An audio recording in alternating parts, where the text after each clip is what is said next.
Celine Dion has revealed a deeply personal struggle to the world in her documentary, I Am Celine Dion.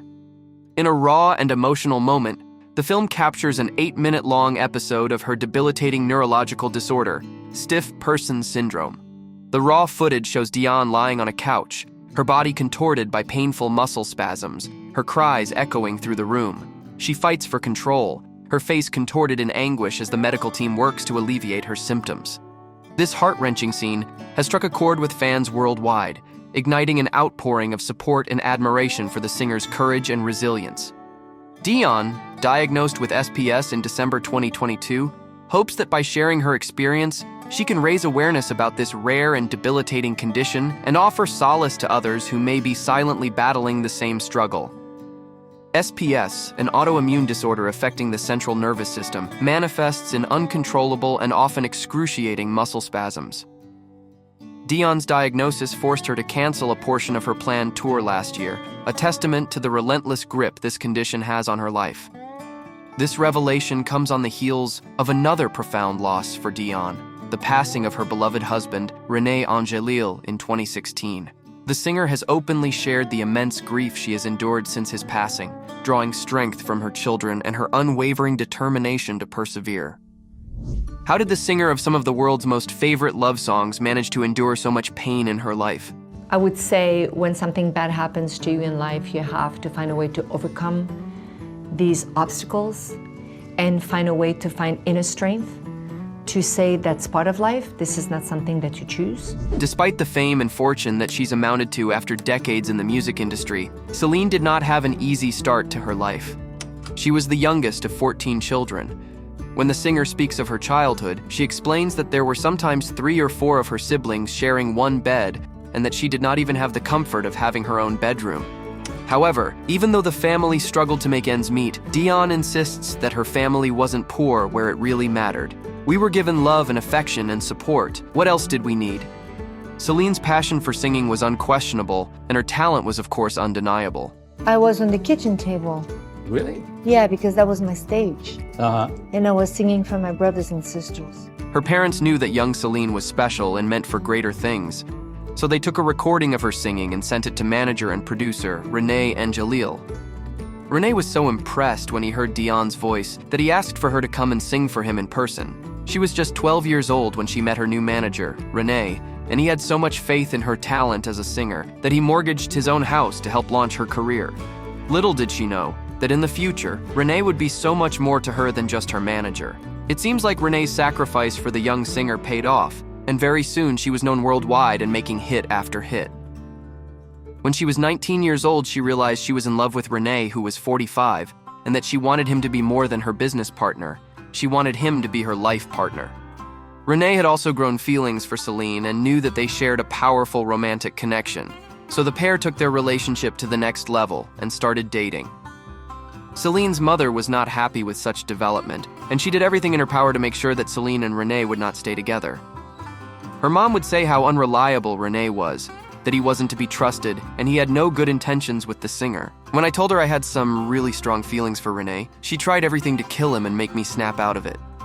The couple went on to get engaged, but Celine's mother was still struggling with her daughter's relationship with René. Perhaps her mother was concerned about the 26-year age difference, or the fact that René had been married twice before and had children of his own from his previous marriages. But Celine was not fazed by any of these things. She loved him for who he was and accepted everything about him. She had no choice. Love won, Celine said about her mother's disapproval of René. The pair were married in 1994 in a lavish ceremony that was broadcast live on Canadian television.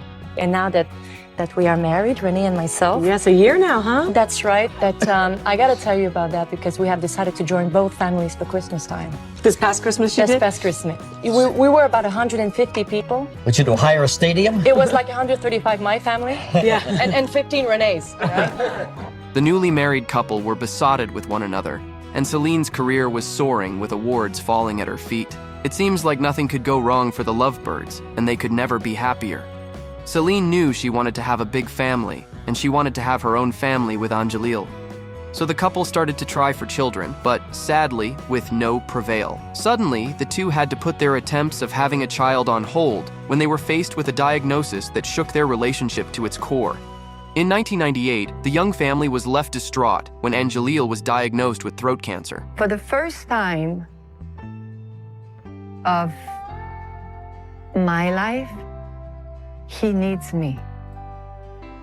Because for all the years before, I needed him.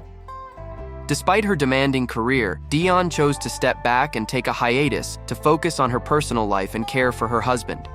We had tension between us. It's never easy being husband and wife, but add to that, we are in business together, dealing with all the added pressures of shows, concerts, tours, traveling. It was hard, a lot of hard work. After battling the deadly disease for almost 2 years, Renee was finally in remission, and the couple decided to resume their efforts in expanding their family. Celine then had to face her own battle with infertility and decided to go for IVF treatment to help her get pregnant. Years of efforts finally paid off, and Dion gave birth to son René Charles, the couple's first child. The couple baptized the baby that July at Notre Dame Basilica in Montreal, the same place where they married years earlier. Determined to have more children, Celine even put her career at risk in order to grow her family a little more. She had signed a contract with Caesar's Palace, but postponed her shows in order to undergo more fertility treatments. I was not going to stop just because I had a contract for singing. So I said try to postpone the Caesar's Palace shows because it wasn't a good enough reason for me not to try for a baby. A life or a contract. I couldn't live with that. But we did a miscarriage. We tried 4 times to have a child. We're still trying. We're on the 5th try. And I tell you, if 5 is my lucky number, this 5th try is gotta come in. Right? After multiple rounds of IVF and having to suffer the loss of a miscarriage, Dion and Angelil happily welcomed twin boys, Nelson and Eddie. My greatest reward is my children. It gives you true meaning to your life, and it's the most important job. Dion returned to performing in Las Vegas, while Angelil battled cancer at their nearby home. Even though she wasn't interested in performing at the time, she did it because he loved seeing her perform. He loved her voice, and knowing she was out there doing something that she was so gifted at. He would always call her before she would go on stage, wish her good luck for her show, and tell her how much he loves her. Angelil, who was 73 at the time, was on a feeding tube for 2 years, and Dion tried to be strong during his lengthy illness. She was the one to help feed him and care for him when she was at home. I had to say, listen, I can't be half here and half over there. Please, allow me to stay home. She wanted to be the one there for him throughout this battle. I'll say, you're scared? I understand. Talk to me about it, and Renee says to me, I want to die in your arms. Okay, fine, I'll be there. You'll die in my arms. In 2014, after one of her shows, Celine came home, and instead of going in to say goodnight to her husband because she didn't want to disturb him while he was sleeping, she went to bed instead. The next morning, Renee's nurse told Celine that her beloved husband had passed away during the night, just 2 days before his birthday. The singer was heartbroken, regretting that she hadn't said goodnight to the love of her life the night before, when she had the chance. So she went into the room and sat with Renee's lifeless body, and told him that she and their kids would be okay, and he could rest peacefully. And I'm well because I know he's not suffering anymore. Because the hardest thing is not to lose somebody you love, is to see them suffer. Yeah. I will probably grieve for the rest of my life. I'm still in love with him.